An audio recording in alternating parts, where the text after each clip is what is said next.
Global star Ram Charan హీరోగా భారీ చిత్రాల దర్శకుడు శంకర్ రూపొందించిన గేమ్ చేంజర్ ఈ రోజు ప్రపంచ వ్యాప్తంగా ప్రేక్షకుల ముందుకు వచ్చింది. దిల్ రాజు ఎంతో ప్రతిష్టాత్మకంగా అత్యంత భారీ బడ్జెట్ తో ఈ చిత్రాన్ని నిర్మించారు. రామ్ చరణ్ ద్విపాత్రాభినయంతో పొలిటికల్ థ్రిల్లర్ గా వచ్చిన గేమ్ చేంజర్ ఎలా ఉందో ఈ రివ్యూలో చూద్దాం. కథ: ముఖ్యమంత్రి సత్యమూర్తి గతంలో తాను చేసిన తప్పులకు పరిహారం చేసుకోవాలని భావిస్తాడు. ఇకపై ప్రజలకు సుపరిపాలన అందించాలని నిర్ణయించుకుంటాడు. మంత్రులు, ఎమ్మెల్యేలను అవినీతికి పాల్పడకూడదని ఆదేశాలు జారీ చేస్తాడు. అది ఆయన తనయులు మగధీర, మోపిదేవిలకు ఇష్టం ఉండదు. ఈలోపు విశాఖపట్నం జిల్లాకి కొత్త కలెక్టర్ గా రామ్ నందన్ వస్తాడు. తాను పెరిగిన ఊరికే కలెక్టర్ గా రావడంతో కుటుంబం, స్నేహితులు సంతోషిస్తారు. విశాఖపట్నంలోని తన మాజీ ప్రేయసి దీపికని కలుసుకుంటాడు రామ్ నందన్. తన ప్రేమను సఫలం చేసుకుంటాడు. ఇక కలెక్టర్ గా ఆఫీస్ లోకి అడుగుపెట్టిన తొలి రోజు నుంచే అవినీతిపై ఉక్కుపాదం మోపుతాడు రామ్. మంత్రి మోపిదేవికి సంబంధించిన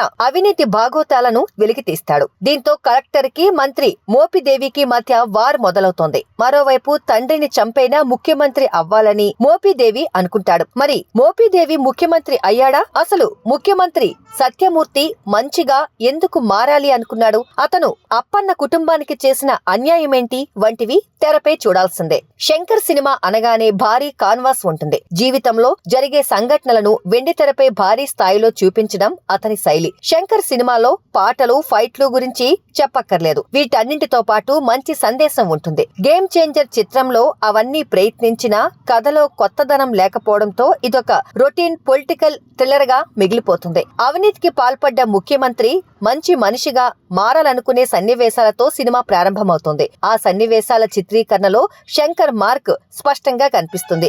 ఇక హీరోగా రామ్ చరణ్ ఎంట్రీ అదిరిపోయే ఫైట్ తో అద్భుతంగా డిజైన్ చేశాడు. ఆ తర్వాత వచ్చే రామచ్చా కూడా వైవిధ్యంగా ఎంతో భారీగా ఆకట్టుకుంటుంది. ఫస్ట్ హాఫ్ లో కలెక్టర్ గా చరణ్, మంత్రిగా ఎస్జే సూర్య మధ్య వచ్చే సన్నివేశాలు బాగా పండాయి. అయితే చరణ్, కీరా మధ్య వచ్చే లవ్ ట్రాక్ అంత ఎఫెక్టివ్ గా లేదు. ఈ సన్నివేశాలన్నీ చాలా రొటీన్ గా, బోరింగ్ గా అనిపిస్తాయి. మొత్తంగా ఫస్ట్ హాఫ్ యావరేజ్ అనే ఫీల్ కలిగిస్తుంది. ఇంటర్వెల్ లో ఊహించని ట్విస్ట్ వస్తోంది. ఆ తర్వాత అప్పన్న క్యారెక్టర్ ఎంట్రీ తర్వాత సెకండ్ హాఫ్ మంచి సన్నివేశాలతో ఆసక్తికరంగా మొదలవుతోంది. అప్పన్న పాత్ర ఉన్న 30 నిమిషాలు సినిమా మరో స్థాయికి వెళ్లొచ్చనే అంచనాలు మొదలవుతాయి. కానీ ఆ క్యారెక్టర్ ముగిసిన తర్వాత మళ్లీ రొటీన్ ట్రాక్ లోకి వచ్చేస్తుంది.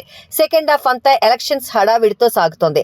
కలెక్టర్ గా సస్పెండ్ అవ్వడం, మళ్లీ ఎన్నికల అధికారిగా రామ్ నందన్ ఎంట్రీ ఇవ్వడం అంతా చకచకా జరిగిపోతాయి. ఈ సినిమాలోని చాలా సన్నివేశాలలో చట్టం గురించి వివరంగా వివరించే ప్రయత్నం చేశాడు శంకర్. అలాగే మరికొన్ని సన్నివేశాలు చాలా లాజిక్ లెస్ గాను అనిపిస్తాయి. ప్రతిదీ ఇన్స్టెంట్ గా జరిగిపోయిన ఫీలింగ్ కలుగుతుంది. ఇక నటీనటులు, సాంకేతిక నిపుణుల విషయానికి వస్తే రామ్ చరణ్ ఈ సినిమాలో చాలా డిఫరెంట్ గెటప్స్ లో కనిపిస్తాడు. ముందుగా ఐపీఎస్ అవ్వడం, ప్రేయస్ కి ఇచ్చిన మాట ప్రకారం ఐఏఎస్ గా మారడం, అలా పోలీస్ ఆఫీసర్, కలెక్టర్ గా 2 పాత్రల్లోనూ కనిపిస్తాడు చరణ్. ఇక స్టూడెంట్ గా, ఎలక్షన్ ఆఫీసర్ గా, అప్పన్న పాత్రలో పోరాట యోధుడిగా, పొలిటీషియన్ గా, ఇలా చరణ్ పాత్రలో చాలా వేరియేషన్స్ కనిపిస్తాయి. అన్ని పాత్రల్లోనూ చరణ్ ఎంతో ఈజ్ ను కనబరిచాడు. నటన పరంగా అప్పన్న పాత్రను ఛాలెంజింగ్ గా చేశాడు. కీరా అద్వానీ, అంజలి పాత్రలకు నటన పరంగా పెద్దగా స్కోప్ లేదు. విలన్ గా నటించిన ఎస్జే సూర్య ఆద్యంతం తన స్క్రీన్ ప్రెజెన్స్, డైలాగ్ డెలివరీతో ఆకట్టుకున్నాడు. ముఖ్యమంత్రి పాత్రలో శ్రీకాంత్ బాగా కనిపించాడు. అతని మేకోవర్ బాగుంది. ఇంకా సునీల్,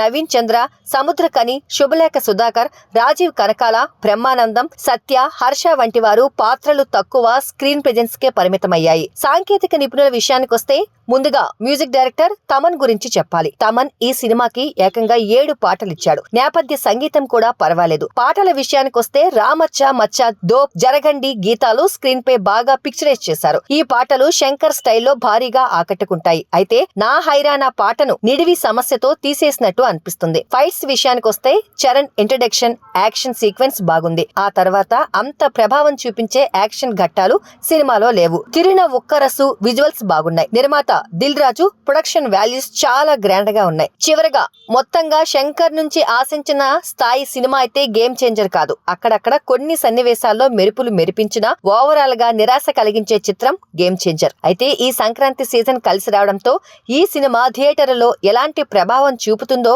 చూడాలి.